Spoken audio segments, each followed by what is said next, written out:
We wanted to hold this session today because we've seen the recent uptick in cases. These questions are becoming more and more common as cases surge, and we wanted to address some of the most frequent questions and concerns we are hearing from employers. Most importantly, we want to support California businesses during this time. We will have some post-webinar resources to share, and they will be emailed to you at the email that you registered for this webinar with. So be sure to check that email.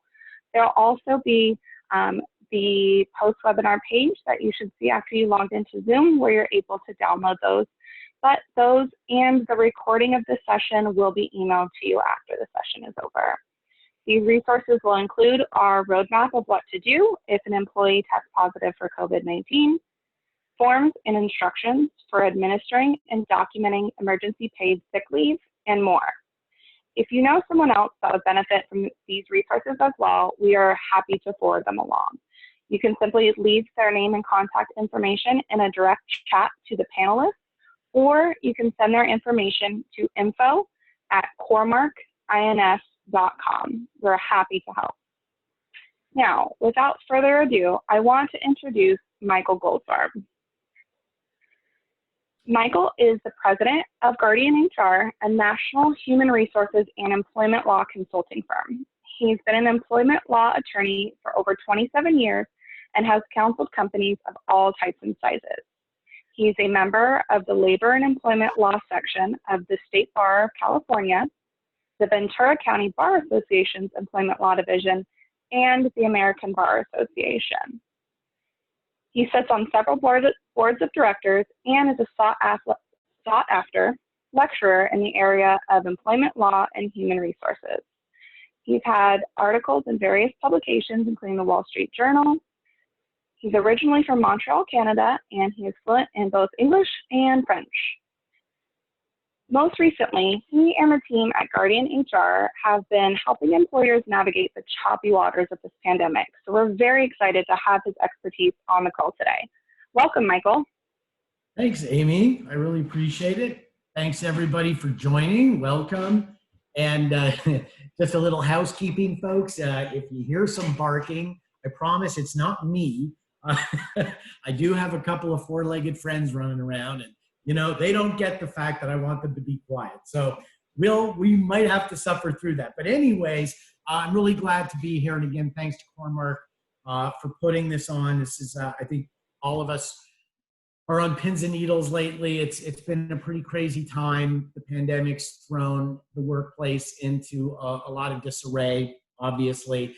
And it continues to evolve and change. But I think what we're going to cover today are really those hot burning issues that are of real practical importance to all employers right now.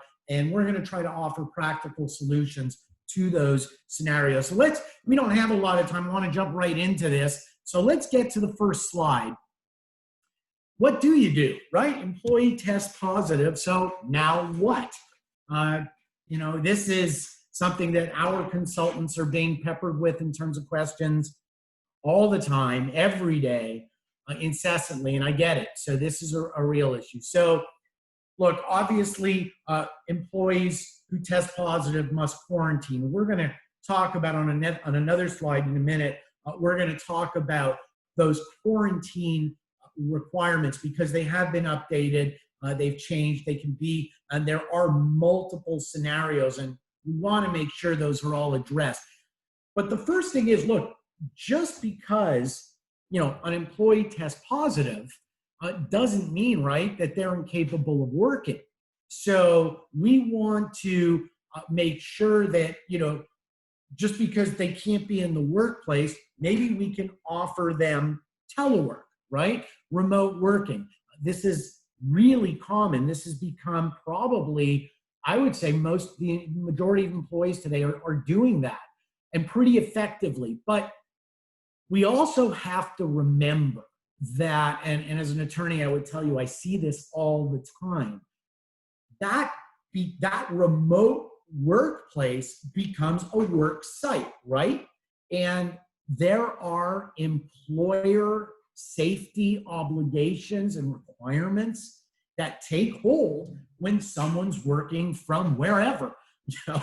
And that's the thing, that wherever is that real $64,000 question, because do you know where your people are working? I mean, it could be the back seat of their Chevy, or, you know, it could be in a basement, right? You know, I don't know people's circumstances in their house, but it could be anything. And employers have to be aware of what that working environment is. There you go. There's one four-legged friend. We have to be aware of what those circumstances are, because a safe work environment as required still applies, even if an employee is not working at the main work site. And of course, that issue of how do you find out what the scenario is?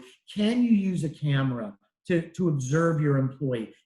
What tracking measures can you use? Well, great questions. We could have a whole presentation just on this field, this issue. But again, what I'm imploring all of you as employers to think about is when you are allowing individuals to work off-site, please don't just take it for granted that they're in an okay situation, ergonomically speaking and so forth. So telework, that is a consideration, but with it comes requirements.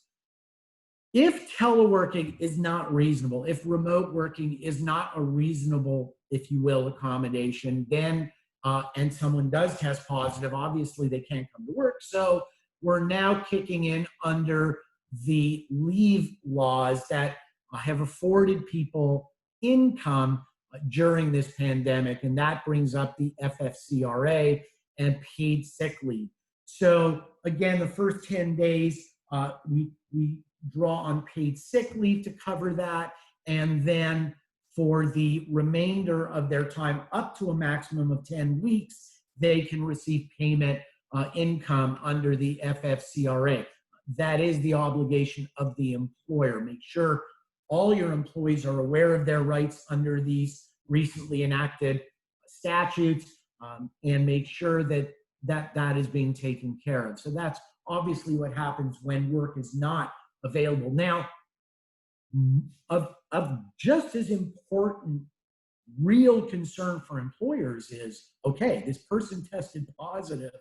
Now, what about our workplace? Well, yeah, there are some real major safety obligations for the workplace. You've got to be concerned about disinfecting and cleansing the area where this person may have had contact. Now, you can see on the last bottom bullet of the slide, we talk about confidentiality under contact tracing. Well, this also dovetails into the concept of safety and disinfecting, because, look, I mean, let's just say you're a relatively small employer, right? And everybody's kind of in this one very small workplace. Well, folks, we don't want to like police rope off the desk of the person who is infected and, make it look like a crime scene, right? Obviously, that would probably tip people off and undermine the concept of confidentiality, right? We want to be as discreet as we kind of can be in how we go about cleaning, disinfecting, whatever area has to be treated. And so what I would obviously recommend that be done after hours, whether it's early or later. But, really, if you can do it subtly, do it subtly. But again, let's not make a big deal so that then, on social media, everybody starts buzzing about, hey, did you know that Joe, I just saw them, sandblasting his desk, right? We don't want that. Okay. So the last thing is, contact tracing. So again, employers have an obligation to notify any other employee who may have come into contact with this person. By the way, that could also involve third parties, clients, or whomever. But again, discretion is the better part of valor here. We have to keep confident or confidentiality around the disclosure. So we don't want to drop a name or ID the person. It's enough to tell these people within that contact tracing circle, if you will, hey, there's a chance that you have been in contact, close contact with someone, and you may want to go get tested. So key buzzword here, confidentiality. Now, a few other points on what happens if an employee tests positive. There's something that's actually in the regs called an employee outbreak. And this is essentially a scenario where 3 or more employees in a single work site, all confirmed cases where they've all confirmed positive tests at a single work site, and none of these people, live together. So 3 independent employees in a single work site who don't live together and have all contracted the virus roughly at the same time. That constitutes, under the safety regs, an employee outbreak, and that triggers an obligation on the part of the employer to report this to the local health department. Now, if those employees if they live in other districts governed by other local health departments, then that reporting obligation of the employer extends to not only the local health department where the work site is, but also where each of those employees may reside if different. So again, that is an additional responsibility now placed upon the employer. If you're working on the issue of contact tracing, if we're working with a staffing agency, we really do want to let them know as well what's going on. All right, let's move to the next slide. All right, I told you it was coming. So let's run down these quarantine scenarios because they do dovetail. They have things in common, but we need to understand them. And again, these were revised in July, so by the CDC. All right, so what if we have a symptomatic employee who tests positive? All right, the quarantine is 10 days from the first showing of the symptoms. Then within the last 24 hours of that quarantine period, if they show no fever, without fever-reducing medication, and all other symptoms seem to be abating, they're good to return back to the workplace. There is scenario 1. Scenario 2, we have an asymptomatic employee who tests positive. 10 days since the test. That's the quarantine on them. What if we have a symptomatic employee, but they test negative? Well, we jump back to number 1, 10 days since the symptom, and you go through the rest of it. Asymptomatic employee, they go for a test, it's negative. So for example, this could arise if they got tested because a family member tested positive. So believe it or not, the quarantine on this is longer.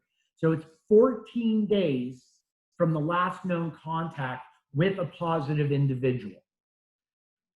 Number 6, someone who's symptomatic but untested. For example, the employee may refuse to be tested, or for some reason, maybe it's not feasible or possible. There could be a medical reason, who knows. Jump back to number 1, the 10 days, so forth and so on. Lastly, we've got door number 7, asymptomatic employee and untested. So again, this is an employee who was in close contact with an infected individual, maybe another employee, but doesn't test, right? So we're back to the 14-day quarantine from the last known contact. Now, in paren here, we do encourage, obviously, the employer to try to get this employee to go get tested. But, look, you can lead a horse to water, right? But you can't force them to drink. So you can't go, we're going to send someone over and tie you down, and we're going to, can't do that.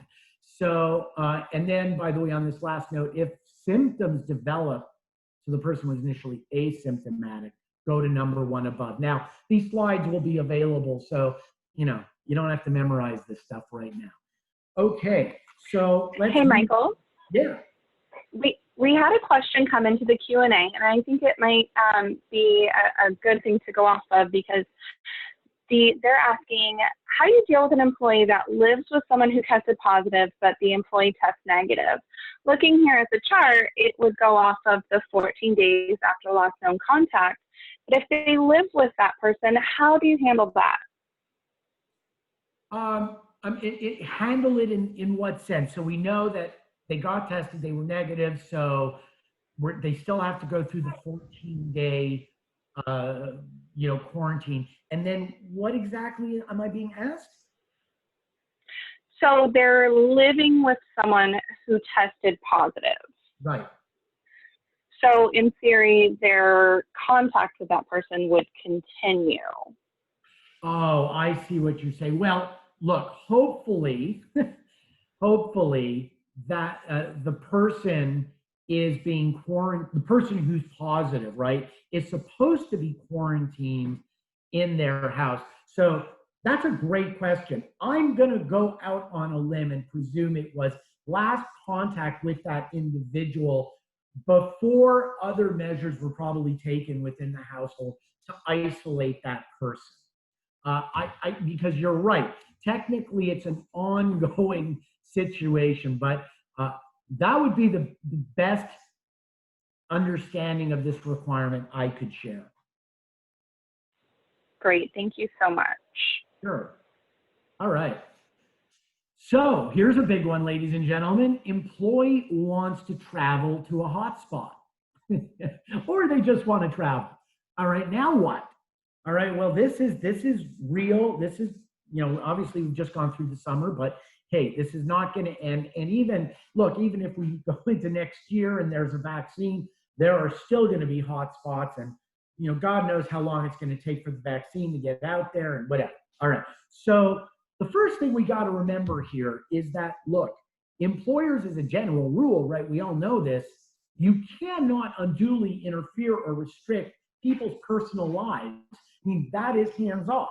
Of course, there's exceptions to that. Just to go completely off the rails here, look, say you're an employer and you go on the web and you find out that one of your employees is posting, let's just say, scantily clad photos of themselves. Well, and it's available to the public, right? You don't like that, you can fire them. I mean, there's no protection for that. But when we're talking about people who are traveling, have personal travel plans, this is not business travel, what do? Can you restrict it? Well, the conflict that's set up here is because OSHA, as we all know, the regs require a reasonably safe work environment. And so, as an employer, you're really stuck between a rock and a hard place, but you have to have some policy in place to regulate what's going on. So the first thing I would say is, know the hotspots, right? This information is available, I believe, through the WHO, the World Health Organization, state government websites, the CDC offers this information, and it really is incumbent on an employer to stay abreast and in tune with these hotspots. It really is. I mean, I know you guys are going, come on, I got a business to run, right? Well, unfortunately, COVID has really thrown a wrench into this, and there's a lot of additional details we need to be aware of. So if people do want to travel, the first thing I'm going to say is, obviously, you need to have a travel policy. Most of us do. I mean, our company creates handbooks for our clients all the time, and that's a policy that's included. But hey, we've had to update those because they certainly did not include what do you do in the era of COVID-19. So the policy really needs to be taken out, updated. And by the way, one of the things I want to mention is when you're updating a policy in a handbook or elsewhere that has this level of significance, you really want to put that in a memo format, okay? You want that memo to go, shoot that out to all your employees. They need to then read it, sign it, date it, and put that in their personnel file. You really do need a good, paper trail detailing this stuff so that you've got all your eggs in a row. So when you're creating and administering these policies, it's really important to be consistent. you can see we're talking about discrimination, because let me give you a very kind of, just a crude but potential example. I mean, I'm just picking this out of the air. We live in Southern California, so some of you may not, but I'm just saying we're in Southern California. What if, we say, oh, all employees traveling to Mexico, need to, when they return, have to quarantine, disclose your plans, da, da, da. Well, obviously, folks, you can see where I'm going with this. You're clearly potentially singling out a class of protected employees, likely protected under the Constitution, right, under national origin. So we really want to be careful that, just like any other policy, we're implementing it on a very consistent basis across the board. Employees should inform the employer in advance where they're going. But going beyond that, we don't want to ask personal questions, all right? Who are you going to see, right? We don't want to do that. That's not appropriate. What I really advise our clients to do in the situation of travel is have your employees sign what we call a travel advisory, all right? What is a travel advisory? Not a complicated document. It really outlines, okay, that it's going to first, it's a warm and fuzzy thing, right? We care about, I'm not being facetious, but truthfully, we care about employees, we care about a safe work environment, and here's what we're doing as the employer, right? And why we're doing this vacation policy and advisory. It's really for everybody's benefit, right? So that you want to have that on this advisory. Then the advisory should talk about things like, okay, I know we've beaten this horse to death, but really gotta, avoid close contact on your trip, right? Remind them to wash their hands off in 20 seconds, warm water, right? Remind them to wear face masks in all situations, right? And, notify, obviously, the employer if somebody comes down with the virus in their family. But an advisory like that the employee signs and dates again and gets shoved in their personnel file is a really good tool to have. This is again, we get this question a lot, folks. Can we have our employees sign a waiver, like a safety waiver? So I'm going to tell you as a lawyer, no. Well, you can, but is it really going to be effective? No. I mean, you can't. Employees are not permitted to waive their right to a reasonably safe work environment. So the waiver's really not going to hold up. So what you can do, though, it's similar to what you do when an employee comes back to work. You can have them sign an acknowledgement about the safety. Same thing here. It's really an acknowledgement. We call it a travel advisory. So I think it's important. Now, if you have employees that are already working remote, hey, they don't really need to go through all this because they're not coming back to the workplace anyways.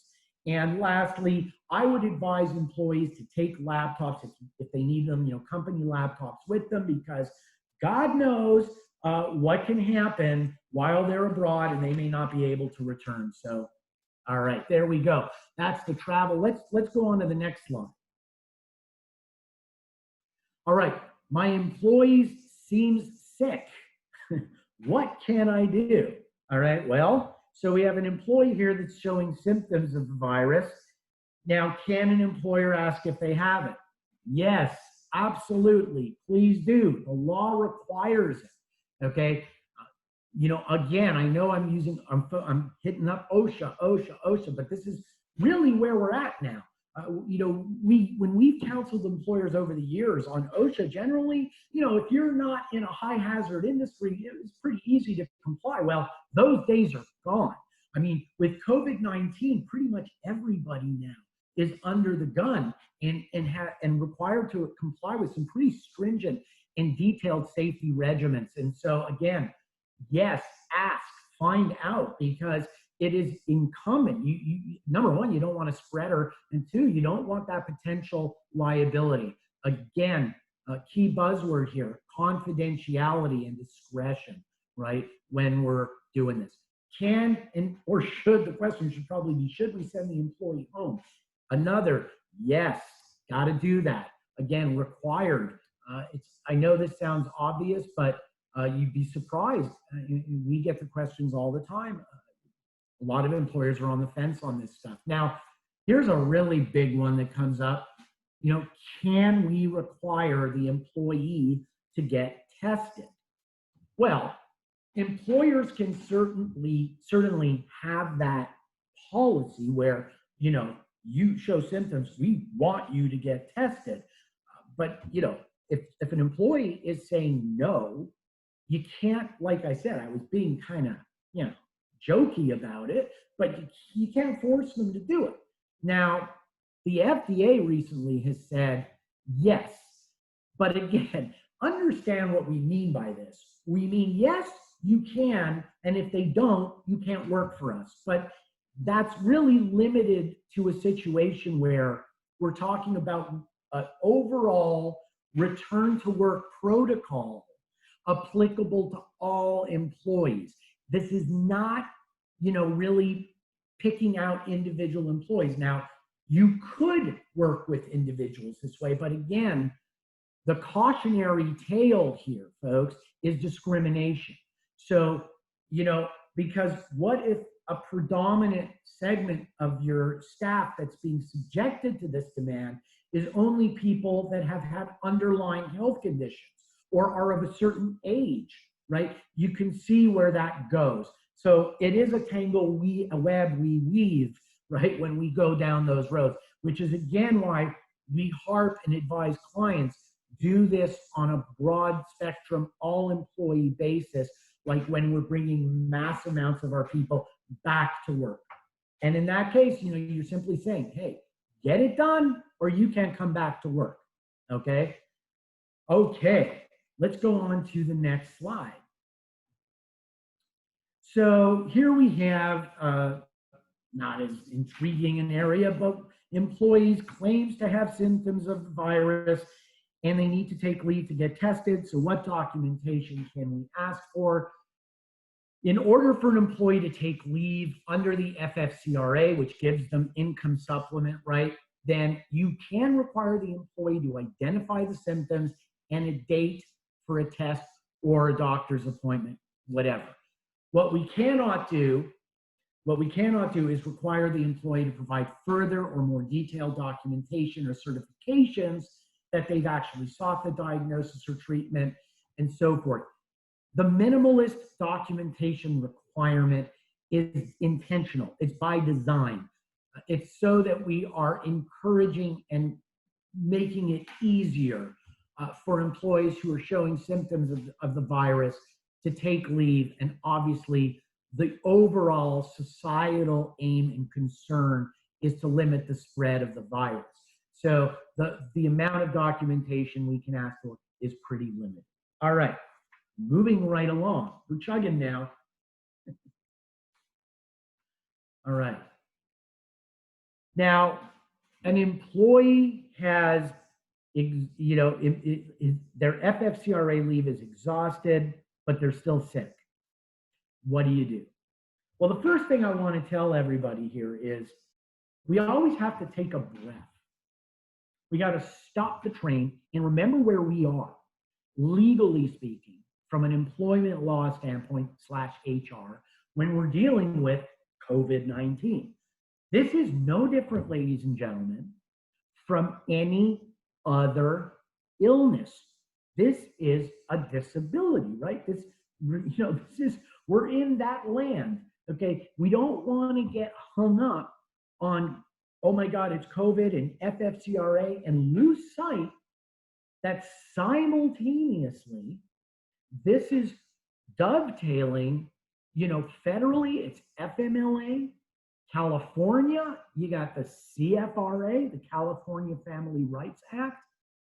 Again, on the federal level, you've got the ADA, you've got state disability issues, right? You've got a host. Now, the work comp scenario, and by the way, CoreMark, I know, can help you with this, and they've got esteemed individuals, very knowledgeable in this area. But the work comp executive order that Governor Newsom passed lapsed. And at this point, it has not been extended. There are bills pending, but that's up in the air. So I would say, look, this doesn't flash the lights because an employee contracts the virus, work comp, no. I don't think that presumption exists right now. But aside from that, we've got all of these other disability laws that we better be well aware of as we slog our way through this process. And if someone has exhausted their 10 weeks of paid leave under the FFCRA, but they're still sick, we've got to start doing the analysis, for example, under the ADA or in California, the FEHA, right? Because they are disabled, ladies and gentlemen, right? That's what we have to remember. And now we've got to engage in that full-on disability analysis. What does that trigger? I hope we all know the interactive discussion. There you go again. Sorry, my cheerleaders are speaking up again. So that interactive discussion, it's vital. Don't do it, and you just set the company up for liability. Remember, failure to conduct that discussion, that interaction with the employee is grounds for a lawsuit in and of itself. All right? And now we have to consider what other accommodations can we find for this ongoing disabled employee. I have run into numerous examples, unfortunately, because it's sad, within our clients nationwide who have reported people that are out for already 4 months. You know, some of them have been on ventilators, some of them are in, recovered, but they've got paralytic issues, they're paralyzed, or there's recovery. So this, again, very, very important. We have to look at our own internal leave policies. How does that pay? Do we have paid sick leave available? But again, please do not forget that COVID runs into and dovetails with all these other laws. All right, let's move on to the next slide. All right, another issue that's rearing its head all over the place. Employees who don't want to come back to work because they're afraid. What do we do? All right, well, let me first start this out by saying that, fear of coming to work, all right, ladies and gentlemen, is not, it's not a legal basis for an employee not to come to work. There are caveats, but as a general principle, an employee cannot just say, I'm afraid and I don't want to come to work. I'm not trying to be callous, but that is the law. So I think the real questions we need to ask ourselves as employers and how we work with our clients is, okay, look, how do we address these fears, right? How do we address them? Because look, do we really want people coming into work and like looking around and totally preoccupied, scared? No, it's going to ruin morale. It's going to drop productivity. It's not a good work environment. So there are measures that can be taken and should be taken to help with that overarching fear. One is medical screening. Look, as we're bringing our people back, it is perfectly acceptable, and it actually is a requirement now as part of our safety protocols that we screen everyone, right? Consistency, all employees, right? Before they return. You need to ask the questions, have you been in contact with someone? Is someone in your family? And now we get into the real worry here is, do you have pre-existing conditions? So put something in that questionnaire, the screening, that allows an employee to voice a concern that may be based on a legitimate issue of a pre-existing condition or age or something. But don't ask one person, not the other. Don't try to list all the potential underlying health conditions. Again, you know where I'm going. Discrimination. It's risky. It's not necessary. Now, touching on safety protocols at the workplace, the first thing I want to say is really, use your CoreMark people here because they are the go-to source for all of these things. They've got reams of information and people to help really explore this, get a grip on it, and understand it. So I really implore you guys to use the CoreMark services that are available to you when it comes to this. But let's just run through this litany quickly, right, of safety protocols we can take.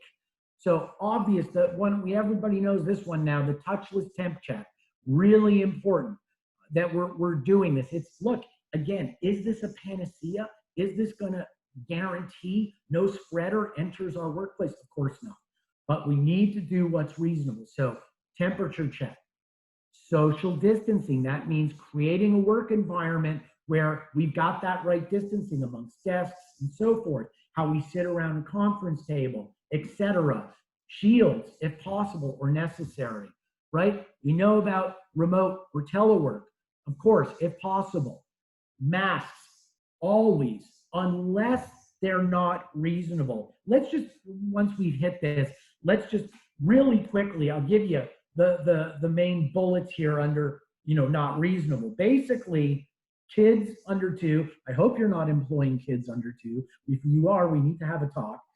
Okay, medical conditions, there are some that really breathing's a problem. Mental conditions, potentially other disabilities, and if someone's hearing impaired, okay? I may become hearing impaired if my dog doesn't stop barking.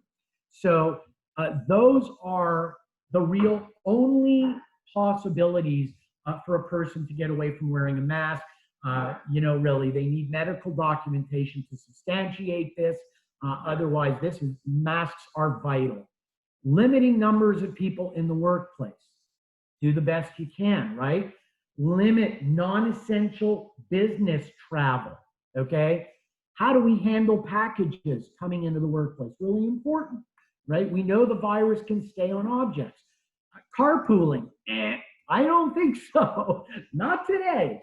Not unless you got a huge bus and you can put one person at the back and one person at the front. All right. Vending machines, no, not a good thing. Reinforced hand washing. And again, the last bullet on this page is speaking to acknowledgement. That's the form I told you that is a really good thing to create. It is in lieu of a waiver, much better, much more effective. And it's kind of what I talked about. It's establishing all the protocols you, the employer, are taking, why they're so vital, what your goals are, and what the expectations are from your employees and your staff. Great thing to have, really doesn't hurt. So, I'm just going to say, Amy, do you guys have anything you'd like to add here? Yeah, I would love to just share a reminder that one of the resources that will be emailed out and available for download after the webinar is actually an addendum to your standard IIPP that is COVID specific. So it's going to give a lot of recommendations and resources on implementing some of these safety protocols, and maybe even, some protocols you haven't thought of to go ahead and add into your IIPP. And that COVID specific language in your IIPP is now a Cal OSHA requirement.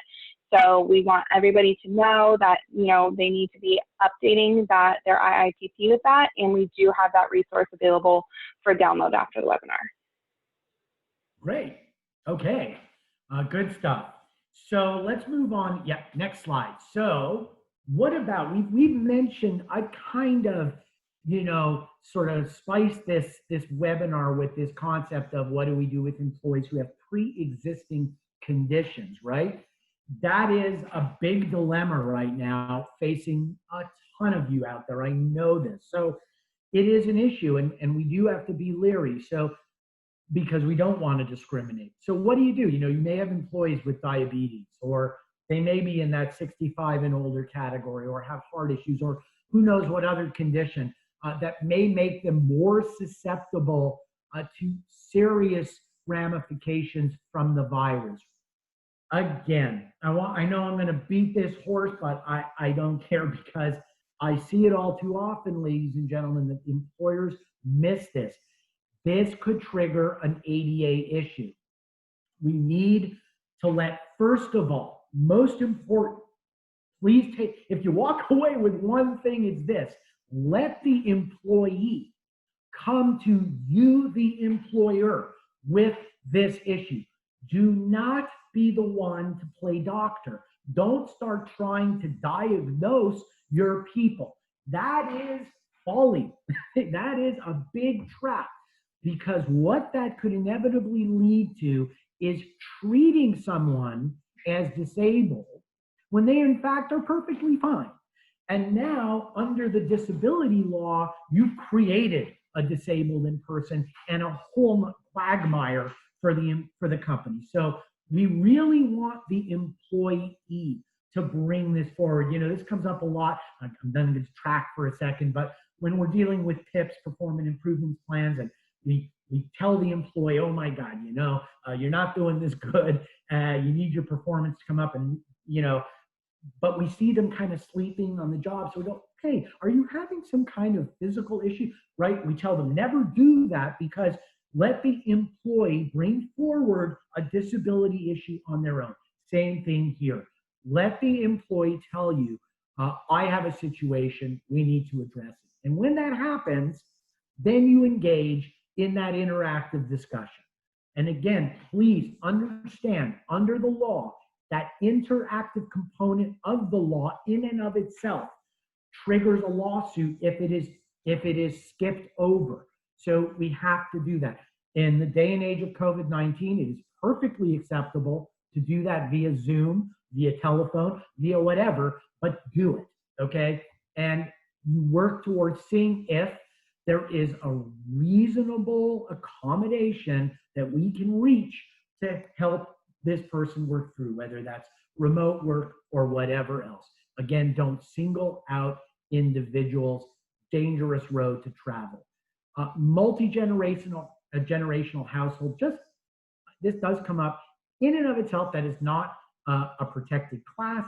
But look, let's be sensitive to someone who says, I have an 80-year-old mom I'm taking care of, and I'm worried. And, you know, again, that dovetails back into the other slide of fear. But these are issues we need to be aware of. Okay, let's go on to the next slide. Oh, I'm living this one. All right, my kid is being educated at home. What do we do? All right, you know, look, is accommodating a parent who wants to homeschool a child the law? No. But if the physical location where the child I mean, that's a general rule, right? Prior to COVID-19, if somebody wants to homeschool, they're on their own.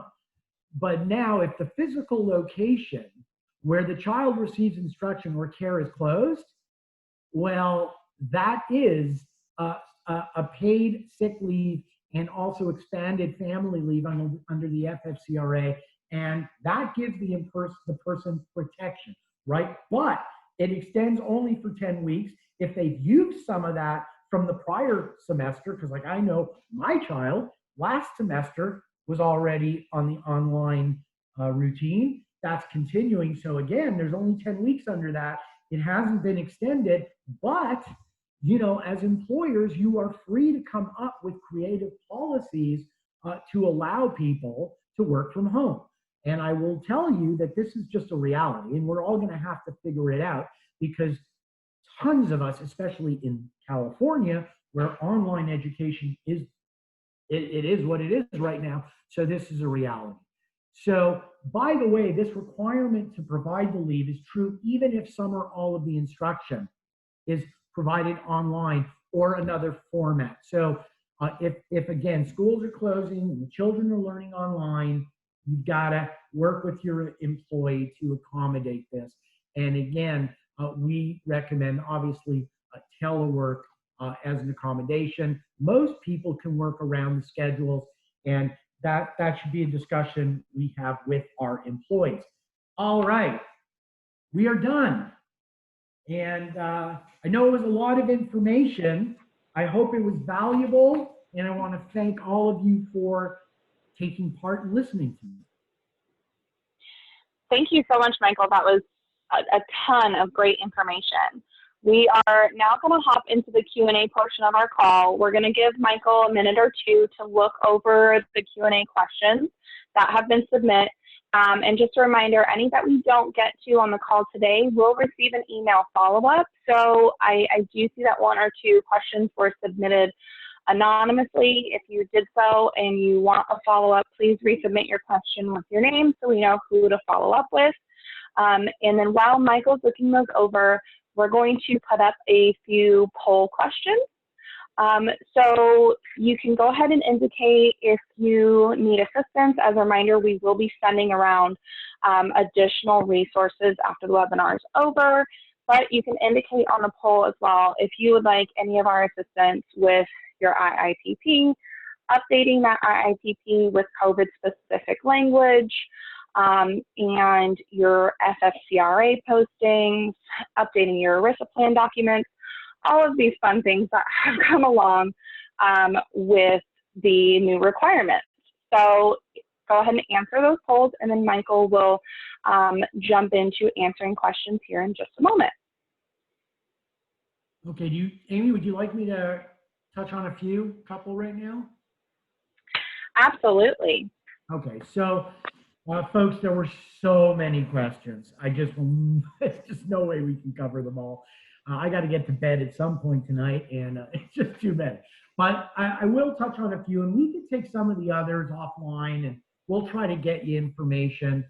And you can reach out to CoreMark. By the way, if you want to send me a question, feel free. I'll give you my email. I shouldn't be doing this, but Michael G at Guardian -HR.com. So that's Guardian with a -HR.com, Michael G at. All right. So does an employer have to pay an employee who is in quarantine because they've had contact with a known person? So no. If you know they in that situation, no, it doesn't come under the FFCRA.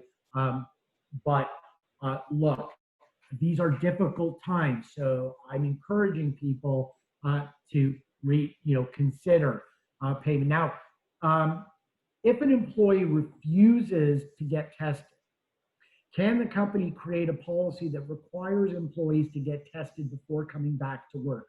So like we touched on in the presentation, okay, employees can refuse. Employers don't have to let them come back to work.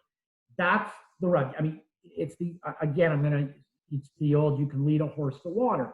We have to create a reasonably safe environment. If employee's not going to play ball, they can be refused employment. The issue becomes, how do we apply that policy? And what the FDA is saying is, look, apply it company-wide to all employees on a return to work basis, and then you're good to go. So if there's, we're not picking and choosing.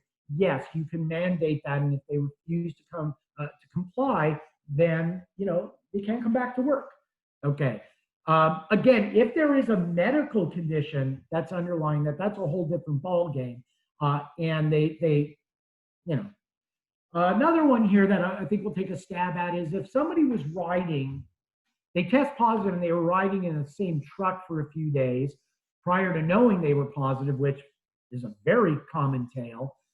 Does the other employee riding in the truck need to quarantine for the 14 days, even if they're asymptomatic? The answer is yes, they should, and that is recommended. And unfortunately, asymptomatic spreaders are it is the jour. It is the way it is. Most people are asymptomatic apparently and are unknowingly spreading this throughout. Now, someone asked, well, the whole country's infected, so what's a hotspot? I presume that's going to the travel issue. Yes, in some sense, I like that. The whole country is a hotspot, but the government sees it in another way and kind of like is focused in on areas. So I would, defer to them and so forth. There's a host of other ones, folks, and I'd be, again, too many to get to right now. So Amy, I'm going to turn it back over to you. And again, thank everybody for their questions, for their participation, and for listening. Perfect. Thank you so much, Michael, and for taking those questions. We really appreciate your help and your expertise on the call today. As I mentioned a couple of times, anyone that submits those additional questions, as long as you left it with your name, we'll be following up with you after the session to answer any of those questions that we weren't able to get to. And, you know, you can continue to answer on the polls if you haven't yet about any of these safety and IIPT services. Again, that is something that is available to CoreMark clients at no cost. So we are very happy to be providing these services and supporting California businesses during this time. And with that being said, that is a wrap. That is what we've got for today. So thank you everyone for joining, and a recording and resources will be emailed out to you shortly. Thank you so much.